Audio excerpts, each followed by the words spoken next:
ಇಲ್ಲಿ ಅಂದ್ರೂ 10ಕ್ಕಿಂತ ಜಾಸ್ತಿ ಚಾನಲ್ಸ್ ಮಾನಿಟೈಸ್ ಆಗಿದೆ. ಸುಮಾರು 70 ಲಕ್ಷಕ್ಕಿಂತ ಜಾಸ್ತಿ ಫಾಲೋವರ್ಸ್ ಇದ್ದಾರೆ. ಆರಾಮಾಗಿ ಲೈಫ್ ನಡೀತಿದ್ದೀವಿ. ಯಾರಿಗೂ ಒಂದು ಲೋನ್ ಇಲ್ಲ. ನನಗೆ ಲೋನ್ ಇಲ್ಲ, ತಮ್ಮಗೆ ಲೋನ್ ಇಲ್ಲ, ತಂದೆ ತಾಯಿಗೆ ಲೋನ್ ಇಲ್ಲ. ಒಂದು 8 ವರ್ಷದ ಹಿಂದೆ ಕೇಳಿದ್ರೆ ಎಲ್ಲರ ಹತ್ರನೂ ಲೋನ್ ಇತ್ತು. ಇವ್ನು ಮೋಸ್ಟ್ಲಿ ಹುಟ್ಟತಾನೆ ಕಾಲಲ್ಲಿ ಚಕ್ರ ಇಟ್ಕೊಂಡು ಹುಟ್ಟಿದ್ದಾನೆ. ಬೆಳೀತಿದ್ದಾಗ ಬೆಂಗಳೂರಿಗೆ ಹೋದ, ಬೆಂಗಳೂರಿಂದ ಮುಂಬೈಗೆ ಹೋದ, ಮುಂಬೈಯಿಂದ ಫಿಲಿಪೀನ್ಸ್ಗೆ ಹೋದ, ಫಿಲಿಪೀನ್ಸಿಂದ UK ಹೋದ, US ಹೋದ, ಹಿಂಗೆ ಸುತ್ತಾಡ್ತಾನೆ ಇದ್ದೆ. ಅವಾಗ ಹೆಂಗೆ ಅಂತಂದ್ರೆ ಚೆಕ್ ಬರ್ತಿತ್ತು ಮನೆಗೆ, ಯೂಟ್ಯೂಬಿಂದ ಚೆಕ್ ಬಂತು. ಸುಮಾರು $102 ಏನೋ ಇತ್ತು. ಬ್ಯಾಂಕ್ ಹೋದ್ರೆ ದುಡ್ಡು ಕೊಡ್ತಾರೋ ಇಲ್ಲೋ ಅನ್ನೋದು ಭಯ. ಬೇರೆ ಆನ್ಲೈನ್ ದುಡ್ಡಲ್ಲ ಇದು. ಸರಿ ಹೋದೆ, ಬ್ಯಾಂಕಲ್ಲಿ ಹೋಗಿ ಕೊಟ್ಟೆ, ಡೆಪಾಸಿಟ್ ಮಾಡಿದ್ರು. ಫುಲ್ಲು ಜಿಗ್ದಾಡ್ಕೊಂಡು ಮನೆಗೆ ಬಂದಿದ್ದೆ. ಮೈಕ್ರೋವೇವ್ನಲ್ಲಿ ಎಗ್ ಬಾಯ್ಲ್ ಮಾಡೋದು ಹೆಂಗೆ ಅಂತ ವಿಡಿಯೋ ಮಾಡಿದೆ. ಅದನ್ನ ಸುಮಾರು 10 ಲಕ್ಷಕ್ಕಿಂತ ಜಾಸ್ತಿ ಜನ ನೋಡ್ಬಿಟ್ರು. ತಗೊಳಪ್ಪ, ಲಕ್ ಆಯ್ತು ನಿಮ್ಗೆ. ನೋಡಿ, ಕ್ಯಾಮ್ರಾ ನೆಟ್ಟಿಗಿಲ್ಲ, ಆಡಿಯೋ ನೆಟ್ಟಿಗಿಲ್ಲ, ಟ್ರೈಪಾಡ್ ಇಲ್ಲ. ಕೋಚಿಂಗ್ ನನಗಿಷ್ಟ. ಆವಾಗ ವೆಬ್ಸೈಟ್ ಬಿಲ್ಡ್ ಮಾಡೋದು ಇಷ್ಟ ಆಗಿತ್ತು. ದುಡ್ಡು ಮಾಡೋದು ನನಗಿಷ್ಟ. ಸೊ ದುಡ್ಡು ಬರ್ತಿರ್ಬೇಕಾದ್ರೆ ಯಾರು ಬೇಡ ಅಂತಾರೆ. ಶುರು ಮಾಡಿದ ಚಾನಲ್ ಕುಕಿಂಗ್ ಚಾನಲ್.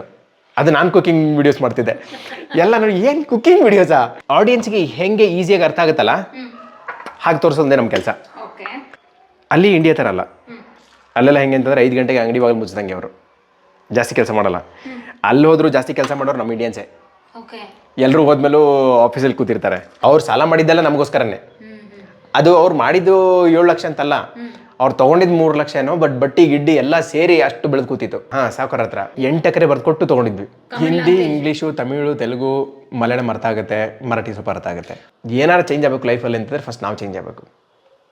ನಾನು ಬರೀ ಜಾಬ್ ನಂಬ್ಕೊಂಡಿರ್ತೀನಿ ಅಂತಂದರೆ ಆಗಲ್ಲ ಅಂತಂದು ಶುರು ಮಾಡಿದೆ. ಫಸ್ಟ್ ನೆಟ್ವರ್ಕ್ ಮಾರ್ಕೆಟಿಂಗು, ಜಾಬ್ ಜೊತೆಗೆ ಶುರು ಮಾಡಿದೆ. ಅದಕ್ಕೂ ಆಲ್ಮೋಸ್ಟ್ ಒಂದು 80,000 ಬೇಕಾಗಿತ್ತು. ದುಡ್ಡಿರಲಿಲ್ಲ ನೆಟ್ವರ್ಕ್ ಮಾರ್ಕೆಟಿಂಗ್ ಶುರು ಮಾಡ್ಬೇಕಾರೆ. ವೈಫ್ ಹತ್ರ ಮಾತಾಡಿ ಜ್ಯೂಲ್ರಿ ಎಲ್ಲ ಅಡ ಇಟ್ಟು ಅದರಿಂದ ಸಾಲ ತೊಗೊಂಡು ನೆಟ್ವರ್ಕ್ ಮಾರ್ಕೆಟಿಂಗ್ ಶುರು ಮಾಡಿ ವೈಫ್ ಹೇಳಿದೆ. ಅಲ್ಲ, ನಿಮ್ಮ ವೈಫ್ ನಿಮ್ಮ ಮೇಲೆ ಬಿಲೀವ್ ಮಾಡಿದ್ರಲ್ಲ, ಅಂದ್ರೆ ಹೆಣ್ಮಕ್ಳಿಗೆ ಒಡವೆಗಳಂದ್ರೆ ಆಸೆ. ಎಲ್ಲರೂ ಅದ್ ಬೇರೆ ನೆಟ್ವರ್ಕ್ ಮಾರ್ಕೆಟಿಂಗ್ ಹೇಳಕ್ಕಾಗಲ್ಲ ಬರುತ್ತೋ ಇಲ್ವೋ ಅಂತ ಹೇಳಿ. ಅದಾದ್ಮೇಲೆ ಒಂದು 4-5 ತಿಂಗಳಲ್ಲಿ ಅರ್ನ್ ಮಾಡೋಕ್ಕೆ ಶುರು ಮಾಡಿದ್ವಿ. ಅದನ್ನ ವಾಪಸ್ಸು ಜ್ಯೂಲ್ರಿ ತೊಗೊಂಡ್ಬಿಟ್ವಿ. ಬಟ್ ಎಲ್ಲೋ ಒಂದು ಕಡೆ ನನಗೆ ಆನ್ಲೈನಲ್ಲಿ ಮಾಡಬೇಕು ಅಂತ ಭಾಳ ಆಸಕ್ತಿ ಇತ್ತು ಅವಾಗಲೇ. ಸೊ ಇದೆಲ್ಲ 2011-12 ಆಯಿತು. 2012ರಲ್ಲಿ ಯೂಟ್ಯೂಬ್ ಚಾನಲ್ ಶುರು ಮಾಡಿದೆ. ಓಕೆ, ಯಾಕೆ ಆನ್ಲೈನಿಗೆ ಬರ್ಬೇಕಂತ ಅನಿಸ್ತು ನಿಮ್ಗೆ? ಇನ್ಸ್ಪೈರ್ ಆಗಿರ್ಬೇಕಲ್ಲ ಯಾವ್ದಾದ್ರು ಒಂದು ಸ್ಟೋರೀಸ್, ಅಥವಾ ನೀವು ಫಾರಿನ್ ಕಂಟ್ರೀಸ್ಗೆ ಹೋಗಿದ್ರಲ್ಲ, ಅಲ್ಲೇನಾರ ಇನ್ಸ್ಪೈರ್ ಆಯ್ತಾ? ಅಲ್ಲೇನು ಇನ್ಸ್ಪೈರ್ ಆಗಿಲ್ಲ. ನಾನು ಭಾಳ ರಿಸರ್ಚ್ ಮಾಡ್ತಿದ್ದೆ ಅವಾಗ, ಹೆಂಗೆ ದುಡ್ಡು ಮಾಡ್ಬೋದು ಅಂತಂದ್ಬಿಟ್ಟು. ನೀವು ಯೂಟ್ಯೂಬ್ ವಿಡಿಯೋಸ್ ಮಾಡಿ ದುಡ್ಡು ಮಾಡ್ಬೋದು, ವೆಬ್ಸೈಟ್ ಪರ್ಚೇಸ್ ಮಾಡಿ ಸೆಲ್ ಮಾಡಿ ದುಡ್ಡು ಮಾಡ್ಬೋದು, ನೀವು ರಿಯಲ್ ಎಸ್ಟೇಟಲ್ಲಿ ದುಡ್ಡು ಮಾಡ್ಬೋದು. ಈ ಥರ ಸುಮಾರಿತ್ತು. ಒಟ್ಟಿಗೆ ದುಡ್ಡು ಮಾಡೋದು ಹೇಗೆ ಅಂತ ವಿಡಿಯೋಸ್ ಮಾಡೋದು ಓಕೆ ಅಲ್ಲ ಅಂತಂದ್ಬಿಟ್ಟು ನಾನು ಶುರು ಮಾಡಿದೆ. ಫಸ್ಟ್ ಶುರು ಮಾಡಿದ ಚಾನಲ್ ಕುಕಿಂಗ್ ಚಾನಲ್. ಅದು ನಾನು ಕುಕಿಂಗ್ ವಿಡಿಯೋಸ್ ಮಾಡ್ತಿದ್ದೆ. ಎಲ್ಲ ನೋಡಿ, ಏನು ಕುಕಿಂಗ್ ವಿಡಿಯೋಸಾ? ನಿಮಗೆ ಟೈಮ್ ಸಿಗೋದಾ ಅವಾಗ? ಅಂದರೆ ನನ್ನ ಅವಾಗ ಹೆಂಗೆ ಅಂತಂದರೆ ಮಂಡೇ ಟು ಫ್ರೈಡೇ ನಂದು ಆಫೀಸ್ ವರ್ಕ್ ಇರ್ತಿತ್ತು. ಸ್ಯಾಟರ್ಡೇ ಒಂದು ದಿವಸ ವಿಡಿಯೋ ಮಾಡೋಕ್ಕಂತಲೇ ರಿಸರ್ವ್ ಹೊಡ್ತಿದ್ದೆ. ಸ್ಯಾಟರ್ಡೇ ಏನೂ ಕೆಲಸ ಮಾಡ್ತಿರಲಿಲ್ಲ, ವಿಡಿಯೋ ಮಾಡೋದೊಂದೇ. ಸಂಡೇ ಪೂರ್ತಿ ಫ್ಯಾಮಿಲಿ ಟೈಮು. ಸೊ ಶುರು ಮಾಡಿದೆ 2012ರಲ್ಲಿ. 7 ತಿಂಗಳೊಳಗೂ ರಿಸಲ್ಟ್ಸೇ ಬರಲಿಲ್ಲ. ಏನು ಚಾನಲ್ ನೇಮ್ ಏನು ಕೊಟ್ರಿ? ಫಸ್ಟು ಚಾನಲ್ ಬಂದ್ಬಿಟ್ಟು ಅದು ನನ್ನ ಹೆಸರಲ್ಲಿತ್ತು. ಆಮೇಲೆ ಅದನ್ನು ನನ್ನ ವೈಫ್ ಹೆಸರು ಮಾಡಿದೆ, ಸವಿತಾ ಬೇನೂರು ಅಂತ ಮಾಡಿದೆ. ಓಕೆ, ಯಾಕಂದರೆ ಅವರು ಕುಕಿಂಗಲ್ಲಿ ಚೆನ್ನಾಗಿದ್ರು. ಆಮೇಲೆ ಹೇಳಿದೆ, ಓಕೆ ಇದು ಚಾನಲ್ ಮಾನಿಟೈಸ್ ಆಗಿದೆ, ಇನ್ಮೇಲೆ ನೀವು ತೊಗೊಂಡೋಗಿ ಮುಂದಕ್ಕೆ ಅಂತಂದೆ. ಓಕೆ, ಏನು ಅದು ಇಂಗ್ಲೀಷ್ ಕಂಟೆಂಟ್ ಅಥವಾ ಅದು ಇಂಗ್ಲೀಷು ಮತ್ತು ಮ್ಯೂಸಿಕ್ಕು ಹಾಗೆ ಬರುತ್ತೆ. ಏನು ಉತ್ತರ ಕರ್ನಾಟಕ ಸ್ಪೆಷಲ್ ಅಥವಾ? ಉತ್ತರ ಕರ್ನಾಟಕ ಇದೆ. ಸವಿತಾ ಅವರು ನಾರ್ತ್ ಇಂಡಿಯನ್ ಮಾಡ್ತಿರ್ತಾರೆ, ಎಲ್ಲ ಥರ ರೆಸಿಪೀಸ್. ಫಸ್ಟ್ ಯಾವ ವಿಡಿಯೋ ಹಾಕಿರಿ? ಎಷ್ಟು ವಿಡಿಯೋ ನೋಡಿ ಮಜಾ ಅಂತಂದರೆ, UK ಇದ್ದಾಗ ಒಂದ್ಸಲ ನಾನು ಎಗ್ ತಿನ್ನೋಣ ಅಂತಂದ್ಬಿಟ್ಟು ಎಗ್ ಬಾಯ್ಲ್ ಮಾಡಿದೆ. ಅಲ್ಲಿನೇ UK ಇದ್ದಾಗ ತಿನ್ನೋಣ ಅಂದ್ಬಿಟ್ಟು ಬಾಯ್ಲ್ ಮಾಡಿದೆ. ಅದು ಮೈಕ್ರೋವೇವ್ನಲ್ಲಿ ಬ್ಲಾಸ್ಟ್ ಆಗ್ಬಿಡ್ತು. ಓ ಮೈ ಗಾಡ್. ಸರಿ ಅಂತಂದ್ಬಿಟ್ಟು ಇಂಡಿಯಾ ಬಂದಾಗ ಸುಮ್ಮನೆ ಯೋಚನೆ ಮಾಡಿದೆ, ಏನು ಮಾಡಿದ್ರೆ ಇದು ಬ್ಲಾಸ್ಟ್ ಆಗಲ್ಲ. ಸ್ವಲ್ಪ ಸ್ಟಡಿ ಮಾಡ್ತಾ ಇದ್ದೆ. ಅದೇನಕ್ಕೆ ಅಂದರೆ ಒಳಗಡೆ ಅದಕ್ಕೆ ಪ್ರೆಷರ್ ಬಿಲ್ಡ್ ಆಗಿ ಬ್ಲಾಸ್ಟ್ ಆಗುತ್ತೆ ಎಗ್ಗು. ಓಕೆ, ಮೈಕ್ರೋವೇವ್ನಲ್ಲಿ ಸಾಲ್ಟ್ ಹಾಕಿದ್ರೆ ಅದು ಸ್ವಲ್ಪ ಪೋರಸ್ ಏನೋ ಕ್ರಿಯೇಟ್ ಆಗುತ್ತಂತೆ, ಅವಾಗ ಎಕ್ಸ್ಪ್ಲೋಡ್ ಆಗಲ್ಲ ಅಂತ ಎಲ್ಲ ಸ್ಟಡಿ ಮಾಡಿದೆ. ಬೆಂಗಳೂರು ಬಂದಮೇಲೆ ಮೈಕ್ರೋವೇವ್ನಲ್ಲಿ ಎಗ್ ಬಾಯ್ಲ್ ಮಾಡೋದು ಹೆಂಗೆ ಅಂತ ವಿಡಿಯೋ ಮಾಡಿದೆ. ಅದನ್ನು ಸುಮಾರು 10 ಲಕ್ಷಕ್ಕಿಂತ ಜಾಸ್ತಿ ಜನ ನೋಡ್ಬಿಟ್ರು. ತಗೊಳಪ್ಪ, ಲಕ್ ಆಯ್ತು ನಿಮಗೆ. ನೋಡಿ, ಕ್ಯಾಮ್ರಾ ನೆಟ್ಟಿಗಿಲ್ಲ, ಆಡಿಯೋ ನೆಟ್ಟಿಗಿಲ್ಲ, ಟ್ರೈಪಾಡ್ ಇಲ್ಲ. ಯಾವ್ದ್ರಲ್ಲಿ ವಿಡಿಯೋ ಮಾಡ್ತಾ ಇದ್ರಿ ಮತ್ತೆ? ಅವಾಗೊಂದು ನನ್ನ ಹತ್ರ ಇರೋ ಮೊಬೈಲು ಹೆಚ್ಚು ಕಡಿಮೆ 2 ಮೆಗಾ ಪಿಕ್ಸೆಲ್ ಕ್ಯಾಮ್ರಾ ಅನ್ಸುತ್ತೆ ಅದು. ಅದರಿಂದ ವಿಡಿಯೋ ಮಾಡಿ ಹಾಕಿರೋದು. ಅದೆಲ್ಲ ಶೇಕ್ ಆಗ್ತಾ ಇದೆ. ಗೊತ್ತಿಲ್ಲ, ಒಟ್ಟಿಗೆ ಮಾಡ್ಬೇಕಷ್ಟೇ. ಫಸ್ಟ್ ವಿಡಿಯೋ 2 ಲಕ್ಷ ವ್ಯೂಸ್ ಬಂತು. ಅದು ಸುಮಾರು 7-8 ತಿಂಗಳಾದ್ಮೇಲೆ. ಅದಾದಮೇಲೆ ಓಕೆ ವ್ಯೂಸ್ ಬಂತಲ್ಲ ಅಂತ ಮತ್ತೆ ಮಾಡಿದೆ. ಅದಕ್ಕೆ ಸುಮಾರು 10 ಲಕ್ಷಕ್ಕಿಂತ ಜಾಸ್ತಿ ವ್ಯೂಸ್ ಇದೆ ಅನ್ಸುತ್ತೆ. ಅಲ್ಲಿ ಶುರುವಾಗಿದ್ದು 7 ತಿಂಗಳಾದ್ಮೇಲೆ ಫಸ್ಟ್ $1 ನೋಡಿದ್ದು. 7 ತಿಂಗಳಾದ್ಮೇಲೆ ಅಲ್ಲಿವರೆಗೂ ಪೇಷನ್ಸಿಂದ ಪ್ರತಿ ವಾರ ವಿಡಿಯೋ ಮಾಡದೆ ಎಡಿಟಿಂಗ್ ಇಲ್ಲ ಹೇಗೆ? ಎಡಿಟಿಂಗ್ ನಾನೇ ಮಾಡ್ತಾ ಇದ್ದೆ. ಎಡಿಟಿಂಗ್ ನಾಲೆಡ್ಜ್ ಅದನ್ನ ಕಲಿತೆ, ಎಲ್ಲ ಆನ್ಲೈನ್ ಕಲಿಬೋದಲ್ಲ. ಆನ್ಲೈನಲ್ಲಿ ಅವಾಗ್ಲೇನೆ ಆನ್ಲೈನಲ್ಲಿ ಕಲ್ತಿದ್ದ? ಸೊ ಆನ್ಲೈನ್ ಕಲ್ತು ಸೊ ಎಡಿಟಿಂಗ್ ಮಾಡಿ ಶನಿವಾರ ಎಡಿಟ್ ಮಾಡೋದು ಅಪ್ಲೋಡ್ ಮಾಡೋದು ಒಂದೇ ಕೆಲಸ. $1 ಏನು ಬಂತಲ್ಲ, ಫುಲ್ ಖುಷಿ. ತಗೊಳಪ್ಪ ಈಗ ಗೊತ್ತಾಯ್ತು ನನಗೆ ಹೆಂಗೆ ಮಾಡೋದು ಅಂತ ಅಂದ್ಬಿಟ್ಟು ವಿಡಿಯೋಸ್ ಮೇಲೆ ವಿಡಿಯೋಸ್ ಹಾಕಕ್ಕೆ ಶುರು ಮಾಡಿದ್ದು. ಓಕೆ, $1 ಅಷ್ಟೇನಾ? ಹಾಂ, ಅವಾಗ $1 ಬಂದಿದ್ದು. ಅಂದರೆ ನಿಮ್ಮ ಗ್ರಾಫಲ್ಲಿ ತೋರಿಸ್ತಿರ್ತಲ್ಲ $1 ಬಂದಿದೆ ಇವತ್ತು ಅಂತ ಓಕೆ ಓಕೆ. ಯೂಟ್ಯೂಬ್ ಸ್ಟುಡಿಯೋದಲ್ಲಿ January 11, 2013 ಆ $1 ಬಂದಿದ್ದು. ಓಕೆ, ಅವಾಗ $1 ಎಷ್ಟಿತ್ತು? 65 ಇತ್ತು, 75 ಇತ್ತು. ಓಕೆ, ಅದು ಬಂದ ತಕ್ಷಣ ನಾನು ಫುಲ್ ಜೋಶಲ್ಲಿ ಬಂದ್ಬಿಟ್ಟು ನನ್ನ ವೈಫಿಗೆ ಮತ್ತೆ ದತ್ತನ್ ಕೇಳಿದೆ, ನೀವು ಯೂಟ್ಯೂಬ್ ಚಾನಲ್ ಶುರು ಮಾಡ್ರೆ ನೀವು ದುಡ್ಡು ಮಾಡ್ಬೋದು ಅಂತ ಅಂದ್ಬಿಟ್ಟು. ಅವರೆಲ್ಲ ನಗಾಡಿದ್ರಾ? ಹಾಂ, ಅದಕ್ಕೆ ದತ್ತ ಒಂದು ಮಾತು ಹೇಳ್ದೆ ನನಗೆ, ಅಣ್ಣ ಎಷ್ಟು ಬಂದಿದೆ ಅಂತ ಕೇಳ್ದೆ. $1 ಬಂದಿದೆ ಕಣೋ ಅಂತಂದೆ. $1 ₹62 ಅಲ್ವಾ ಅಂತಂದೆ. ಹೌದು ಅಂತಂದೆ. ಅಕೌಂಟ್ ಬಂದಿದೆಯಾ ಅಂತ ಕೇಳಿದೆ. ಇನ್ನೂ ಇಲ್ಲ ಅಂತಂದೆ. ಸರಿ, ನಾನು ಅಕೌಂಟ್ ಬಂದಮೇಲೆ ಮಾಡ್ತೀನಿ ಬಿಡು ಅಂತಂದ. ಅಲ್ಲಿಂದ ನನಗೆ ಅಕೌಂಟಿಗೆ ದುಡ್ಡು ಬರೋಕ್ಕೆ ಸುಮಾರು 6 ತಿಂಗಳಾಯಿತು. ಅಂದರೆ $1 $100 ಕ್ರಾಸ್ ಆಗೋಕ್ಕೆ. ಸರಿ ಆಯಿತಾ, 6 ತಿಂಗಳಾದಮೇಲೆ ಮನೆಗೆ ಚೆಕ್ ಬಂತು. ಈಗೆಲ್ಲ ಡೈರೆಕ್ಟಾಗಿ ಅಕೌಂಟಿಗೆ ಕಳಿಸ್ತಾರೆ, ಆವಾಗ ಹಂಗಲ್ಲ. ಆವಾಗ ಹೆಂಗೆ ಅಂತಂದರೆ ಚೆಕ್ ಬರ್ತಿತ್ತು ಮನೆಗೆ. ಯೂಟ್ಯೂಬಿಂದ ಹಾಂ, ಚೆಕ್ ಬಂತು. ಸುಮಾರು $102 ಏನೋ ಇತ್ತು. ಬ್ಯಾಂಕ್ ಹೋದ್ರೆ ದುಡ್ಡು ಕೊಡ್ತಾರೋ ಇಲ್ಲೋ ಅನ್ನೋದು ಭಯ ಬೇರೆ. ಆನ್ಲೈನ್ ದುಡ್ಡಲ್ಲ ಇದು. ಸರಿ ಹೋದೆ, ಬ್ಯಾಂಕಲ್ಲಿ ಹೋಗಿ ಕೊಟ್ಟೆ, ಡೆಪಾಸಿಟ್ ಮಾಡಿದ್ರು. ಫುಲ್ಲು ಜಿಗ್ದಾಡ್ಕೊಂಡು ಮನೆಗೆ ಬಂದಿದ್ದೆ. ಏಯ್ ನೋಡಿ ದುಡ್ಡು ಬಂದಿದೆ, ಅಕೌಂಟ್ಗೆ ಹಾಕಿದ್ದಾರೆ ಅಂತಂದಾಗ ಆವಾಗ ಶುರು ಮಾಡಿ ದತ್ತ. ಓಕೆ, ನಂಬಿಕೆ ಇರಲಿಲ್ಲ ಆನ್ಲೈನಲ್ಲಿ. ನಂಬಿಕೆ ಇರಲಿಲ್ಲ ಅವಾಗ. ಅದಾದಮೇಲೆ ಅವ್ನು ಶುರು ಮಾಡ್ದ, ಅವ್ನು ವೀಡಿಯೋಸ್ ಹಾಕಕ್ಕೆ ಶುರು ಮಾಡ್ದ, ಸವಿತಾ ಹಾಕಕ್ಕೆ ಶುರು ಮಾಡಿದ್ರು. ನಮ್ಮ ಪಕ್ಕದ ಮನೆಯವರು ಎಲ್ರಿಗೂ ಹೇಳಕ್ಕೆ ಶುರು ಮಾಡಿದೆ. ನನಗೆ ಯಾರ್ಯಾರು ಗೊತ್ತು ಎಲ್ರಿಗೂ ಹೇಳಕ್ಕೆ ಶುರು ಮಾಡಿದೆ ಯೂಟ್ಯೂಬ್ ಬಗ್ಗೆ. ಓಕೆ, ನಿಮ್ಮದೇ ಒಂದು ರೀತಿಯಾಗಿ ಯೂಟ್ಯೂಬ್ ಖಾನ್ದಾನ ಆಯಿತು. ಸೊ ಅಲ್ಲಿಂದ ಶುರುವಾಗಿದ್ದೆ ನಮ್ಮ ಚಾನಲ್ಸು. ಇವತ್ತು ಏನೇ ಅಂದರೂ 10ಕ್ಕಿಂತ ಜಾಸ್ತಿ ಚಾನಲ್ಸ್ ಮಾನಿಟೈಸ್ ಆಗಿದೆ. ಸುಮಾರು 70 ಲಕ್ಷಕ್ಕಿಂತ ಜಾಸ್ತಿ ಫಾಲೋವರ್ಸ್ ಇದ್ದಾರೆ. ಆರಾಮಾಗಿ ಲೈಫ್ ನಡೀತಿದ್ದೀವಿ. ಯಾರಿಗೂ ಒಂದು ಲೋನ್ ಇಲ್ಲ. ನನಗೆ ಲೋನ್ ಇಲ್ಲ, ತಮ್ಮಗೆ ಲೋನ್ ಇಲ್ಲ, ತಂದೆ ತಾಯಿಗೆ ಲೋನ್ ಇಲ್ಲ. ಮೊದಲು ಒಂದು 8 ವರ್ಷದ ಹಿಂದೆ ಕೇಳಿದ್ರೆ ಎಲ್ಲರ ಹತ್ರನೂ ಲೋನ್ ಇತ್ತು, 0 ಲೋನ್ಸ್. ಅದು ಭಾಳ ಖುಷಿ ಕೊಡೋದು. ಇನ್ಫ್ಯಾಕ್ಟ್ ಈ ಮನೆ ಏನು ಕಟ್ಟದಲ್ಲ, ಎಷ್ಟು ಲೋನ್ ಮಾಡಿದ್ರು ನಿಮ್ಮ ತಂದೆ ತಾಯಿ? ಅವ್ರದ್ದು ಸುಮಾರು ಇತ್ತು. ಸುಮಾರು ಒಂದು 7-8 ಲಕ್ಷ ಇತ್ತೇನೋ. ಬಟ್ ಅವಾಗ ನಮ್ಗೆ 7-8 ಲಕ್ಷನೇ ಭಾಳ ಜಾಸ್ತಿ ಆಗಿತ್ತು. ಇವಾಗಲೂ ಜಾಸ್ತಿನೇ. ಹಾಂ, ಯಾವಾಗ ಅಂತಂದರೆ ಇದು ಬಂದ್ಬಿಟ್ಟು ಸುಮಾರು 2008-09 ಟೈಮು. ಓಕೆ, ಅವರು ಜೀವನ ನಡೆಸೋದಕ್ಕೆ ಅಷ್ಟು ಮಾಡಿದ್ದ? ನಮ್ಮ ಎಜುಕೇಷನ್ ನಡೆಸೋದಕ್ಕೆ. ಅವ್ರು ಸಾಲ ಮಾಡಿದ್ದೆಲ್ಲ ನಮಗೋಸ್ಕರನೇ. ಅದು ಅವ್ರು ಮಾಡಿದ್ದು 7 ಲಕ್ಷ ಅಂತಲ್ಲ, ಅವ್ರು ತೊಗೊಂಡಿದ್ದು 3 ಲಕ್ಷ ಏನೋ. ಬಟ್ ಬಟ್ಟಿ ಗಿಡ್ಡಿ ಎಲ್ಲ ಸೇರಿ ಅಷ್ಟು ಬೆಳೆದು ಕೂತಿತ್ತು. ಬ್ಯಾಂಕಲ್ಲಿ ತೊಗೊಂಡಿದ್ರಾ? ಬ್ಯಾಂಕಲ್ಲ, ಬ್ಯಾಂಕಲ್ಲಿ ತೊಗೊಂಡು ನಿಮ್ಗೆ ಕಡಿಮೆ ಆಗುತ್ತೆ. ಕೈ ಸಾಲ? ಹಾಂ, ಕೈ ಸಾಲ ಜಾಸ್ತಿ ಅಲ್ಲ. ಹಾಂ, ಸಾವುಕಾರ ಹತ್ರ ಆಸ್ತಿ ಬರ್ಕೊಟ್ಟು ತೊಗೊಂಡಿದ್ರು. ಆಮೇಲೆ 4 ಎಕರೆನೂ ಬರ್ಕೊಟ್ಟು 8 ಎಕರೆ ಬರ್ಕೊಟ್ಟು ತೊಗೊಂಡಿದ್ವಿ. ಮೈ ಗಾಡ್, ನಿಮ್ಮ ಮೇಲೆ ಎಷ್ಟು ನಂಬಿಕೆ ಇಟ್ಟಿದ್ರು? 4 ಎಕರೆ ಈ ಕಡೆ ನಾವು ವ್ಯವಸಾಯ ಮಾಡ್ತಿದ್ವಿ, 8 ಎಕರೆ ಇನ್ನೊಂದು ಮಡ್ಡಿ ಜಮೀನು ಅಂತ ಇರುತ್ತಲ್ಲ, ಅದ್ರ ಮೇಲೆ ಸಾಲ ತೊಗೊಂಡಿದ್ರು. 3 ಲಕ್ಷ ತೊಗೊಂಡಿದ್ರು ಅನ್ಸುತ್ತೆ. ಬರ್ತಾ ಅದು ಬೆಳೆದಿತ್ತು. ಅದನ್ನು ಲೋನ್ ತೊಗೊಂಡು ಮತ್ತೆ ತೋಟದಿಂದ ಬಂದಿರೋ ದುಡ್ಡು ತೊಗೊಂಡು ಸುಮಾರು 2008-09 ಅದನ್ನ ಆಸ್ತಿ ಬಿಡಿಸ್ಕೊಂಡ್ವಿ ನಾವು. ಮತ್ತೆ 3-4 ವರ್ಷ ಆದಮೇಲೆ ನೀವೇ ಬಿಡಿಸಿ? ನಾನು ತಂದೆಯವರು 2 ವರ್ಷ ದುಡ್ಡು ಸೇರಿ.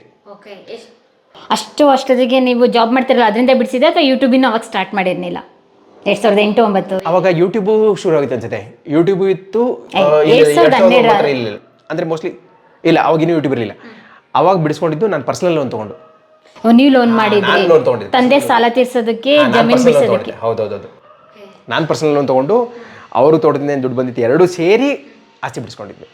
ಹಂಗಾರೆ ಎಷ್ಟು ಲೋನ್ ಮಾಡಿದ್ರಿ ನೀವು? ಲೋನ್ಗಳಂತೂ ತುಂಬಿಕೊಂಡಿತ್ತು ಲೈಫಲ್ಲಿ. Personal loan, property. ಮತ್ತು ಬ್ಯಾಂಕ್ ಅವ್ರು ಹೆಂಗೆ ಅಂತಂದರೆ, ನಿಮ್ಮ ಹತ್ರ ಒಂದು ಲೋನ್ ಇದೆ, ಇನ್ನೊಂದು ಲೋನ್ ಕೊಡಲ್ಲ. ಇನ್ನೊಂದು ಬ್ಯಾಂಕಿಗೆ ಹೇಳ್ಬೇಕಾದ್ರೆ ನಾನು ಸುಮಾರು ಸಲ ಹೇಳ್ತಿದ್ದೆ, ನಮ್ದು ಯಾವುದು ಲೋನೇ ಇಲ್ಲ ಅಂತ ಹೇಳ್ತಿದ್ದೆ. ಯಾಕಂದ್ರೆ ಬೇಕಾಗಿತ್ತು ನಮ್ಗೆ, ಅವಾಗ ಅವಶ್ಯಕತೆ ಇತ್ತು. ಯಾವಾಗಷ್ಟೇ ನೀವು ಇನ್ನೊಂದು ಲೋನ್ ತೊಗೋಬೋದಾಗಿತ್ತು. ಸೊ ಹಾಗೆಲ್ಲ ಮಾಡಿ ಅದನ್ನು ವಾಪಸ್ ಆಸ್ತಿ ಬಿಡಿಸ್ಕೊಂಡು. ಎಷ್ಟು ವರ್ಷ ಜಾಬ್ ಮಾಡಿದ್ರೆ ಅಷ್ಟೊತ್ತಿಗೆ ನೀವು ಜಾಬಿಗೆ ಸೇರಿ ಎಷ್ಟು ದಿನಕ್ಕೆ ಆಸ್ತಿ ಎಲ್ಲ ಬಿಡಿಸ್ಕೊಂಡಿದ್ದು? 3 ವರ್ಷ ಆಗಿತ್ತು. 3 ವರ್ಷ. ಒಳ್ಳೆ ಪ್ಯಾಕೇಜ್ ಎಲ್ಲ ಸಿಕ್ತಲ್ಲ, ಹಾಗಾಗಿ ನಿಮಗೆ ಪಾಪ 3 ವರ್ಷ ಅನ್ನಷ್ಟಲ್ಲಿ ಬಂದೆ. ಆವಾಗ ಓಕೆ, ನಮ್ಗೆ ಸಾಲಕ್ಕೂ ಎಲಿಜಿಬಿಲಿಟಿ ಇತ್ತು, ಸಾಲ ಕೊಡ್ತಿದ್ರು. ಅಂದರೆ ನೀವು ಬೇರೆ ಹುಡುಗರ ಥರ ಸಿನಿಮಾಗಾಗಲಿ ಅಥವಾ ಫ್ರೆಂಡ್ಸ್ಗಳ ಜೊತೆ ಸುತ್ತಾಡೋದಕ್ಕೆ ಹೋಗ್ಲಿ ಏನಕ್ಕೂ ದುಡ್ಡು ಖರ್ಚು ಮಾಡ್ನಿಲ್ವಾ? ಸುತ್ತಾಡಕ್ಕೆ ಹೋಗ್ತಿರ್ಲಿ ಅಂತಲ್ಲ, ಹೋಗ್ತಿದ್ವಿ. ಬಟ್ ಎಲ್ಲ ಬಡ್ಜೆಟಲ್ಲಿ. Okay, budget friendly. ಲೆಕ್ಕಾಚಾರದ ಬದುಕು. ಹೌದು, ಟ್ರಿಪ್ಗೆ ಹೋಗ್ತಾ ಇದ್ವಿ. ಇನ್ಫ್ಯಾಕ್ಟ್ ಒಂದೇನು ಅಂತಂದರೆ, ನನ್ನ ಫ್ರೆಂಡ್ ಹತ್ರ ಒಂದು ದಿವಸ ಹಿಂಗೆ ನಾನು ಅಕೌಂಟಿಂದ ದುಡ್ಡು ತೆಗಿಬೇಕಾಗಿತ್ತು. ಅಕೌಂಟಲ್ಲಿ $97 ಏನಾಯಿತು. $100 ಮಾತ್ರ ನೀವು ತೆಗಿಯೋಕ್ಕಾಗೋದು, $97 ತೆಗಿಯೋಕ್ಕಾಗತ್ತೆ. ಫ್ರೆಂಡ್ಗೆ ಹೇಳಿದೆ, ಮಗ ಒಂದು $10 ಕಳಿಸು ಅಂತಂದೆ. ಅವನು ನನಗೆ 10 ರೂಪಾಯಿ ಕಳ್ಸ, ಅವ್ನು 10 ರೂಪಾಯಿ ಕಳಿಸ್ಮೇಲೆ ನಾನು 100 ರೂಪಾಯಿ ಡ್ರಾ ಮಾಡ್ಕೊಂಡು ಬಂದಿರೋದು. ನೀವು ಅಕೌಂಟಿಗೆ ಆನ್ಲೈನ್ ಟ್ರಾನ್ಸ್ಫರ್ ಮಾಡ್ಬೋದಲ್ಲ. ಸೊ ಹಾಗೆ ಅಂದರೆ ಆ ಥರ ಸ್ಟೇಟು ಇತ್ತು ನಮ್ಮದು. 100 ರೂಪಾಯಿ ವಿಡ್ರಾ ಮಾಡೋಕ್ಕೆ 100 ರೂಪಾಯಿ ಇರಲಿ ಅಂತ ಅಂದ್ಬಿಟ್ಟು ಅವನ ಹತ್ರ ಒಂದು 10 ರೂಪಾಯಿ ಹಾಕ್ಸ್ಕೊಂಡು 100 ರೂಪಾಯಿ ವಿಡ್ರಾ ಮಾಡ್ಕೊಂಡು ಮತ್ತೊಂದು ಇನ್ನೊಂದು ಸ್ವಲ್ಪ ದುಡ್ಡು ಇರಲಿ ಅಂತ ಅಂದ್ಬಿಟ್ಟು ಹಾಗೆ ಬಿಟ್ಟಿದ್ದೆ. ಸೊ ಆ ಥರ ಟೈಮ್ ಬಂದಿತ್ತು. ಆಮೇಲೆ ಊರಲ್ಲಿ ಮನೆ ಕಟ್ಟಿದ್ರಾ? ಏನಾಯ್ತು ಆಮೇಲೆ ಏನಾಯ್ತು, ಎಷ್ಟು ದಿನ ಆದ್ಮೇಲೆ ಮನೆ ಕಟ್ಟಿದ್ರಿ? 2011ರಲ್ಲಿ ಊರಲ್ಲಿ ಮನೆ ಕಟ್ಟಿದ್ವಿ. ಯಾಕಂದ್ರೆ ನಾನು ಅವಾಗ UK ಹೋಗಿದ್ದೆ, UK ಚೆನ್ನಾಗಿ ದುಡ್ಡು ಬಂದಿತ್ತು. ಓಕೆ, 2 ಸಲ UK ಹೋಗಿದ್ದೆ, ಅಲ್ಲಿಂದ ದುಡ್ಡು ಬಂದಿತ್ತು, ತೋಟದಿಂದ ದುಡ್ಡು ಬಂದಿತ್ತು, ಮನೆ ಕಟ್ಟಿದ್ವಿ. ಮನೆ ಕಟ್ಟಾದ್ಮೇಲೆ ಮದುವೆ ಮಾಡ್ಕೊಂಡೆ. ಸೊ ಇದೆಲ್ಲ ಆದಮೇಲೆ ಶುರು ಮಾಡಿದ್ದು ಯೂಟ್ಯೂಬ್. ಅಂದ್ರೆ ಲೈಫಲ್ಲಿ ಸೆಟ್ಲ್ ಆದ್ಮೇಲೆ ನೀವು ಯೂಟ್ಯೂಬ್ ಸ್ಟಾರ್ಟ್ ಮಾಡಿದ್ರಿ ಒಂದು ಹಂತಕ್ಕೆ ಬಂದಮೇಲೆ? ಹೌದು. ನಂದು ಒಂದಿತ್ತು, ತಿಂಗಳಿಗೆ 45,000 ರೂಪಾಯಿಗಿಂತ ಜಾಸ್ತಿ ಸ್ಯಾಲ್ರಿವರೆಗೂ ನಾನು ಮದುವೆ ಮಾಡ್ಕೊಳ್ಳಲ್ಲ ಅಂತ ಡಿಸೈಡ್ ಮಾಡಿದ್ದೆ. ಅದು ಆಯಿತು. ಅದೇನಾಗೆ ಸುಮ್ಮನೆ ಹಾಗೆ ಒಂದು ಸ್ಟೇಬಲ್ ಆಗಿರ್ಬೇಕಲ್ಲ ಲೈಫ್. ಓಕೆ, ಸೊ ಅದಾದಮೇಲೆ ಶುರು ಮಾಡಿದ್ವಿ. 2012ರಲ್ಲಿ ಯೂಟ್ಯೂಬ್ ಶುರು ಆಯಿತು. 2019 ಓಕೆ, ಯೂಟ್ಯೂಬ್ ಕತೆ ಕೇಳೋಣ. ಎಲ್ಲಿ ನಿಮ್ಮ ಅವಾರ್ಡೆಲ್ಲ ಮೇಲಿದೆ, ಮೇಲೆ ತೋರ್ಸೋಣ. ಬನ್ನಿ ಹೋಗೋಣ. ಅಷ್ಟೊಂದು ಕಾಫಿ ಕುಡಿಯೋಣ, ಆಮೇಲೆ ಮೇಲೆ ಹೋಗುವ. ಓಕೆ, ನೀವು ಬೆಸ್ಟ್ ಕುಕಿಂಗ್ ಚಾನಲ್ ಮಾಡ್ತಾ ಇದ್ರು ಅಂದಮೇಲೆ ಬೆಸ್ಟ್ ಕುಕ್ಕೇ ಆಗಿರ್ತಾರೆ. ಈಗೇನಾ ವಿಡಿಯೋ ಮಾಡ್ತಾ ಇದ್ದಿದ್ದು ನೀವು? ಇಲ್ಲೇ ಎಲ್ಲಿ ವಿಡಿಯೋ ಮಾಡ್ತಿದ್ದ? ಅಂದ್ರೆ ಈ ಥರ ಎಲ್ಲ ಸ್ಟವ್ ಆನಿಂದ ಹಿಡಿದು ಎಂಡ್ವರ್ಗು, ಸ್ಟವ್ ಆನಿಂದ ಹಿಡಿದು ಎಂಡ್ವರ್ಗು ಆಡಿಯನ್ಸ್ಗೆ ಹೆಂಗೆ ಈಸಿಯಾಗಿ ಅರ್ಥ ಆಗುತ್ತಲ್ಲ ಹಾಗೆ ತೋರಿಸೋದೇ ನಮ್ಮ ಕೆಲಸ. ನೀವು ಫಾರಿನ್ ಕಂಟ್ರೀಸ್ಗೆಲ್ಲ ಹೋದೆ ಅಂತ ಹೇಳಿದ್ರಲ್ಲ, ಅಲ್ಲಿ ಏನಾದರೂ ಯೂಟ್ಯೂಬ್ ಜರ್ನಿ ಬಗ್ಗೆ ನೀವೇನಾದ್ರು ಕೇಳಿದ್ರೆ ಅಥವಾ ಬರೀ ಜಾಬ್ ಬಗ್ಗೆ ಒಂದೇ ಫೋಕಸ್ ಮಾಡಿದ್ದ? ಇಲ್ಲ, ಅಲ್ಲಿ ಬರೀ ಜಾಬ್ ಬಗ್ಗೆ ಫೋಕಸ್ ಮಾಡಿದ್ದೆ. ಬಟ್ ಅಲ್ಲಿರ್ಬೇಕಾದ್ರೆ ನಾನು 2 ವೆಬ್ಸೈಟ್ ಬಿಲ್ಡ್ ಮಾಡಿದ್ದೆ. ಹಾಂ, 2 ವೆಬ್ಸೈಟ್ ಬಿಲ್ಡ್ ಮಾಡಿದ್ದೆ. ಯಾಕಂದರೆ ನಾನು IT ಕಂಪ್ನಿ ವರ್ಕ್ ಮಾಡ್ತಿದ್ದೆನಲ್ಲ, ಸೊ ಅದ್ರ ಬಗ್ಗೆ ಸ್ವಲ್ಪ ಐಡಿಯಾ ಇತ್ತು. 2 ವೆಬ್ಸೈಟ್ ಬಿಲ್ಡ್ ಮಾಡಿದೆ, 2 ಫ್ಲಾಪ್. ಆಲ್ಮೋಸ್ಟ್ ಒಂದು 30,000 ಲಾಸ್ ಆಯಿತು. ಅಂದರೆ ನೀವು ಪರ್ಸನಲ್ ಆಗಿ ಬಿಲ್ಡ್ ಮಾಡಿದ್ದ ಅಥವಾ ಕಂಪ್ನಿ ಕಡೆಯಿಂದ? ನಾನೇ ಬಿಲ್ಡ್ ಮಾಡಿದ್ದೆ. ಸೊ ಹೇಳಿದ್ನಲ್ಲ, ಪ್ರತಿ ಸ್ಯಾಟರ್ಡೆ ನಾನು ಏನೋ ಒಂದು ಬೇರೆನೇ ಮಾಡ್ತಿರ್ತಿದ್ದೆ. ಅದು ನಿಮಗೆ ಜೀವನದಲ್ಲಿ ಇಲ್ಲಿವರೆಗೂ ಕರ್ಕೊ ಬಂದಿದೆ? ಇವತ್ತಿಗೂ ಅಷ್ಟೇ. ಸ್ಯಾಟರ್ಡೇ ಏನೋ ಒಂದು ಸ್ಯಾಟರ್ಡೇ ನಾನು ಹೈಯೆಸ್ಟ್ ಆಕ್ಯುಪೈ ಆಗಿರೋದು ಆ್ಯಕ್ಚುಲಿ ಮಾತು ಬೇಕು. ಯಾಕೆಂದರೆ ಇವಾಗಿನ ಯೂತ್ ಸಂಖ್ಯೆ ಗೊತ್ತಾ, ಒಂದಿನ ರಜೆ ಸಿಕ್ಕಿರೆ ಮಲಗಬೇಕು, ನಿದ್ದೆ ಅಷ್ಟೇನೆ ಪ್ರಪಂಚ ಅಂತ ಅನ್ಕೊಂಡಿರ್ತಾರೆ. ನಂದು ಹೈಯೆಸ್ಟ್. ಯಾಕೆ ನಾನು ವಾರ ಪೂರ್ತಿ ದುಡ್ದಿಲ್ವಾ, ಏನಾದರೂ ಒಂದು ಹೊಸದಾಗಿ ಕಲಿಯೋಣ ಮಾಡೋಣ, ಅದೇನೂ ಇಲ್ಲ. ನಿದ್ದೆ ಅಷ್ಟೇ. ನಿದ್ದೆ, ಸಂಜೆ ಏನಾರು ಫ್ರೆಂಡ್ ಜೊತೆ ಹೊರಗಡೆ ಹೋಗಬೇಕು. ಒಂದೇನು ಅಂತಂದರೆ, ನೀವು ಯಾವುದನ್ನು ಇಷ್ಟಪಡ್ತೀರಾ ಅದನ್ನು ಮಾಡೋಕ್ಕೆ ನಿಮಗೆ ಸ್ಟ್ರೆಸ್ ಅನ್ಸಲ್ಲ. ಸ್ಯಾಟರ್ಡೆ ಮಾಡ್ತಿರೋದೆಲ್ಲ ನಂಗೆ ಇಷ್ಟಪಟ್ಟಿದ್ದೆ. ಕೋಚಿಂಗ್ ನನಗಿಷ್ಟ, ಆವಾಗ ವೆಬ್ಸೈಟ್ ಬಿಲ್ಡ್ ಮಾಡೋದು ಇಷ್ಟ ಆಗಿತ್ತು, ದುಡ್ಡು ಮಾಡೋದು ನನಗಿಷ್ಟ. ಸೊ ದುಡ್ಡು ಬರ್ತಿರ್ಬೇಕಾದ್ರೆ ಯಾರು ಬೇಡ ಅಂತಾರೆ. ಸೊ ಹಾಗೆಲ್ಲ ಆಗಿ ಶುರು ಮಾಡಿದ್ದೆ ಅದನ್ನು. ಓಕೆ, ಹೇಗಿತ್ತು ನಿಮ್ಮ ಫಾರಿನ್ ಕಂಟ್ರಿ ಜರ್ನಿ? ಭಾರಿ ಸಖತ್ತಾಗಿತ್ತು. ಇನ್ಫ್ಯಾಕ್ಟ್ ನನಗೆ ಫ್ರೆಂಡ್ಸ್ ಏನು ಹೇಳ್ತಿದ್ರು ಅಂತಂದರೆ, ಇವ್ನು ಮೋಸ್ಟ್ಲಿ ಹುಟ್ಟತಾನೆ ಕಾಲಲ್ಲಿ ಚಕ್ರ ಇಟ್ಕೊಂಡು ಹುಟ್ಟಿದ್ದಾನೆ, ಬೆಳೀತಿದ್ದಾಗ ಬೆಂಗಳೂರಿಗೆ ಹೋದ, ಬೆಂಗಳೂರಿಂದ ಮುಂಬೈಗೆ ಹೋದ, ಮುಂಬೈಯಿಂದ ಫಿಲಿಪೀನ್ಸ್ಗೆ ಹೋದ, ಫಿಲಿಪೀನ್ಸಿಂದ UK ಹೋದ, US ಹೋದ, ಹಿಂಗೆ ಸುತ್ತಾಡ್ತಾನೆ ಇದ್ದೆ ಅಲ್ವಾ. ಈಗ ಒಂದು ಸ್ಟೇಬಲ್ ಆಗಿ ನೀವು ಬೆಂಗಳೂರಲ್ಲಿ ಇರ್ತಲೇ ಇರಲಿಲ್ಲ ಅನ್ಸುತ್ತಲ್ಲ? ಓಕೆ. ಸೊ ಸುಮಾರು ಟ್ರಾವೆಲ್ಸಲ್ಲಿ ಇರ್ತಿದ್ದೆ, ಸುಮಾರು ಜನ ಭೇಟಿ ಆಗ್ತಿದ್ದೆ. ಹೆಂಗೆ ಬಾಡಿ ಮೇಂಟೈನ್ ಮಾಡಿರೋದು? ಯಾಕೆಂತ ಹೇಳಿದ್ರೆ ಟ್ರಾವೆಲಿಂಗು, ಫುಡ್ಡು ವೇರಿಯೇಷನ್ ಆಗುತ್ತೆ. ಜಾಸ್ತಿ ಏನಿಲ್ಲ, ನಾನು ದಿನ ಬೆಳಿಗ್ಗೆ ಒಂದು 40 ನಿಮಿಷ ವಾಕಿಂಗ್ ಹೋಗ್ತೀನಿ ರೆಗ್ಯುಲರ್. ಎಲ್ಲೇ ಇದು ಒಂದು 10-15 ನಿಮಿಷ ಪ್ರಾಣಾಯಾಮ ಮಾಡ್ತೀನಿ, ಅದು ಬಿಟ್ಟರೆ ಬೇರೇನೂ ಮಾಡಲ್ಲ. ಓಕೆ, ಸೊ ಹಾಗಾಗಿ ಅಷ್ಟೇ ಮೇಂಟೈನ್ ಮಾಡ್ತಿರ್ತೀವಿ. ನಮ್ಮ ಪರ್ಸನಾಲಿಟಿಗೆ ಏನು ಸೂಟ್ ಆಗುತ್ತೆ ಅಷ್ಟು. ಓಕೆ, ಅಲ್ಲೆಲ್ಲ ಫುಡ್ ಸ್ಟೈಲ್ ಎಲ್ಲ ಅಡ್ಜಸ್ಟ್ ಆಯ್ತಾ? Foreign UK US okay. Philippines ಭಾರಿ, ಅಲ್ಲಿ ಬರೀ ನಾನ್ ವೆಜ್ಜು. ಅಲ್ಲಿ ಹೆಂಗೆ ಅಂತಂದರೆ ನಿಮಗೆ ವೆಜ್ ಅನ್ನೋದೇ ಗೊತ್ತಾಗಲ್ಲ. ನೀವು ಪಿಜ್ಜಾ ಹೋದರೂ ನಾನ್ ವೆಜ್ಜು, ನಿಮ್ಗೆ ಭಾಳ ವೆಜ್ಜು ಅಂತಂದ್ರೆ ಏನು ಸಿಗ್ತಿತ್ತು ಅಂತಂದರೆ, ವೆಜಿಟೇರಿಯನ್ ಹೋದರೆ ಸ್ವಲ್ಪ ಸರ್ವೆ ಆಗೋದು ತುಂಬ ಕಷ್ಟ, ಭಾಳ ಕಷ್ಟ. ಓಕೆ. ಇನ್ಫ್ಯಾಕ್ಟ್ ನಿಮಗೆ ವೆಜಿಟೇರಿಯನ್ಸ್ಗೆ ಅಂತಂದರೆ ಕುದಿಸಿರೋ ಆಲೂಗಡ್ಡೆ ಒಂದು ಸಿಗುತ್ತೆ. ಅಯ್ಯೋ, ಎಷ್ಟು ದಿನ ಅಂತ ತಿಂತಾರೆ ಆಲೂಗಡ್ಡೆನೆ? ಅದಕ್ಕೆ ಹೀಗಾಗಿ ನಾನೇ ಅಡುಗೆ ಮಾಡ್ಕೋತಿದ್ನಲ್ಲ, ಸೊ ಅದರಲ್ಲಿ ಅಲ್ಲೆಲ್ಲ ವರ್ಕ್ ನೇಚರಾಗಿ ಎಷ್ಟು ಡ್ಯೂಟಿ ಮಾಡಬೇಕಿತ್ತು? ಅಲ್ಲಿ ಇಂಡಿಯಾ ಥರ ಅಲ್ಲ. ಅಲ್ಲೆಲ್ಲ ಹೆಂಗೆ ಅಂತಂದರೆ 5 ಗಂಟೆಗೆ ಅಂಗಡಿ ಬಾಗಿಲು ಮುಚ್ಚಿದಂಗೆ ಅವರು ಜಾಸ್ತಿ ಕೆಲಸ ಮಾಡಲ್ಲ. ಅಲ್ಲಿ ಹೋದರೂ ಜಾಸ್ತಿ ಕೆಲಸ ಮಾಡೋರು ನಮ್ಮ ಇಂಡಿಯನ್ಸೇ. ಎಲ್ಲರೂ ಹೋದ್ಮೇಲೂ ಆಫೀಸಲ್ಲಿ ಕೂತಿರ್ತಾರೆ. ಬಟ್ ಅಲ್ಲಿ ಚೆನ್ನಾಗಿತ್ತು, ಅಲ್ಲೂ ಲೈಫ್ ಚೆನ್ನಾಗಿತ್ತು, ಚೆನ್ನಾಗಿ ಸುತ್ತಾಡಿದ್ವಿ, ಚೆನ್ನಾಗಿ ದುಡ್ಡು ಮಾಡಿದ್ವಿ. ಅವ್ರ ಕಲ್ಚರ್ ಸ್ವಲ್ಪ ಅರ್ಥ ಮಾಡ್ಕೊಳ್ಳೋದು. ಸೊ ಒಳ್ಳೆ ಲೈಫ್. ನಿಮಗೆ ಇಂಗ್ಲೀಷ್ ಇಲ್ಲಿಂದಲೇ ಕಲ್ತ್ಕೊಂಡಿದ್ರಾ ಅಥವಾ ಸ್ಟಡಿಯಿಂದಲೇ ಹೇಗಾಯಿತು? ಇಂಡಿ ಹುಡುಗನಿಗೆ ಇಂಗ್ಲೀಷ್ ಕಷ್ಟ ಆಗ್ನಿಲ್ವಾ? ಬೆಂಗಳೂರಿಗೆ ಬಂದಮೇಲೆ ಈಸಿ ಆಯಿತಾ ಸ್ಟಾರ್ಟಿಂಗ್? ಇಂಗ್ಲೀಷು ನಾನು ಮೊದಲಿಂದ ಓದಿದ್ದೆ ಇಂಗ್ಲೀಷ್ ಮೀಡಿಯಮ್. ಅದು ಪ್ಲಸ್ ಪಾಯಿಂಟ್. Thank you. ಕೂತ್ಕೊಂಡು ಕಾಫಿ ಕುಡಿಯೋಣ? ಎಸ್. ಚೇಸ್ taste. Wow, nice. Coffee your wife seriously lucky. Madam ಎಲ್ಲಿದ್ದೀರಾ ಏನು ಅಂತ ಗೊತ್ತಿಲ್ಲ, ತುಂಬ ಚೆನ್ನಾಗಿ ಕಾಫಿ ಮಾಡಿದ್ದಾರೆ. ಅಂದರೆ ನಿಮ್ಗೆ ಇಂಗ್ಲೀಷ್ ಕಷ್ಟ ಆಗಲಿಲ್ಲ, ಚಿಕ್ಕರಿಂದಲೇ ಇಂಗ್ಲೀಷ್ ಮೀಡಿಯಮಲ್ಲೆಲ್ಲ ಓದಿ. ಇಂಗ್ಲೀಷ್ ಏನಂತ ಏನು ಕಷ್ಟ ಆಗಲಿಲ್ಲ. ಓಕೆ. ಅದಾದ ನಂತರ ಫಾರಿನ್ಗೆ ಹೋದ್ರಲ್ಲ ನೀವು, ಮದುವೆಗೆ ಮುಂಚೆನೇ ಹೋಗಿದ್ದಲ್ವಾ ಫಾರಿನ್ ಕಂಟ್ರೀಸ್ಗೆಲ್ಲ?